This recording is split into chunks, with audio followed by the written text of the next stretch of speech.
سلام بر همه شما عزیزان، امیدواریم همه شما خوب هستید. ما امروز درس پنجم را میخوانیم. درس پنجم امروز ما تربیت کودکان. خوب، اصلی کتاب میں سے یہ درس پڑھ لیے، اس میں سے آپ نے سوالات ہیں، یہ جواب دینا ہے ان سوالوں کے. اول پاسخگویی تربیت به چه معنی است؟ چرا بهترین زمان تربیت زمان کودکی است؟ رفتار پیامبر حضرت محمد مصطفی صلی الله علیه وسلم با کودکان چگونه بود؟ 4 مورد از دستورهای حضرت محمد مصطفی صلی الله علیه و آله و سلم درباره تربیت کودکان را بنویسید. خب، مردی که از کنار پیامبر میگذشت چرا تعجب کرد؟ نتیجه ای را که از این درس میگیرید بنویسید. یہ جو درس آپ نے پڑھا ہے اس سے کیا آپ نے نتیجہ نکالا ہے؟ جو نتیجہ آپ نے نکالا وہ آپ نے یہاں پہ ایڈ کر دینا ہے، لکھ لینا ہے. خوب، سوال دوم دیکھیں. جمله بسازید. اثر، تربیت، وفا میکند، باقی مانده، نمونه و تعجب. خب ان سوال یہ جو الفاظ ہیں ان کے آپ نے اپنی طرف سے جملہ بنانے ہیں.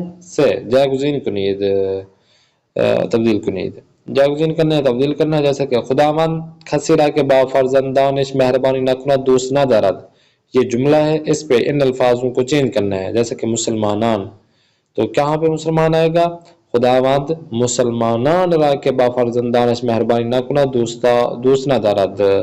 اسی طرح با مردم احترام، بندگانش ظلم اور کسانی کو آپ نے چینج کرنا ہے. خوب، سوال چہارم دیکھیں. مانند مثال تبدیل کنید جمله بسازید.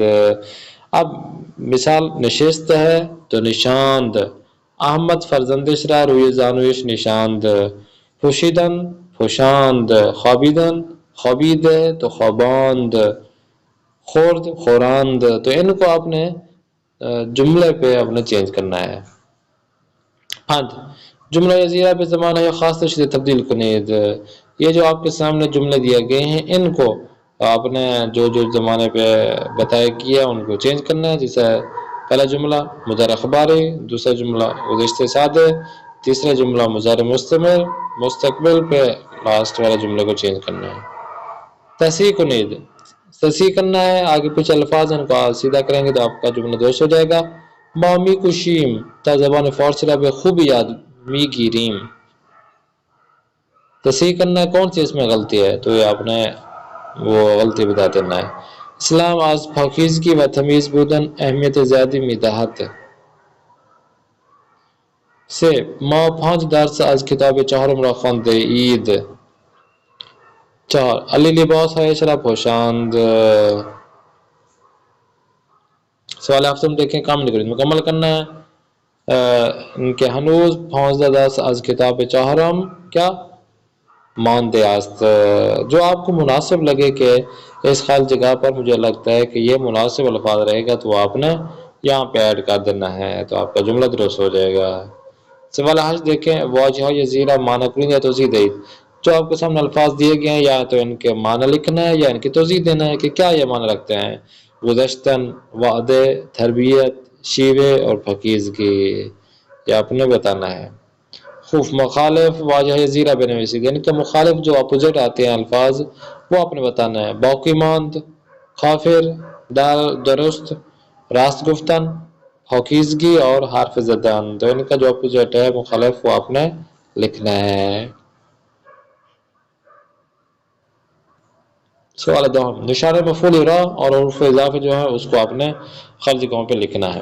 تو ان حروف اضافوں کو جو اوپر دیے گئے ہیں ان کو خرج گاؤں پہ لکھیں گے تو آپ کے جملے درست ہو جائیں گے. بسیدن مادران فرزندن ایشان را می بوسند.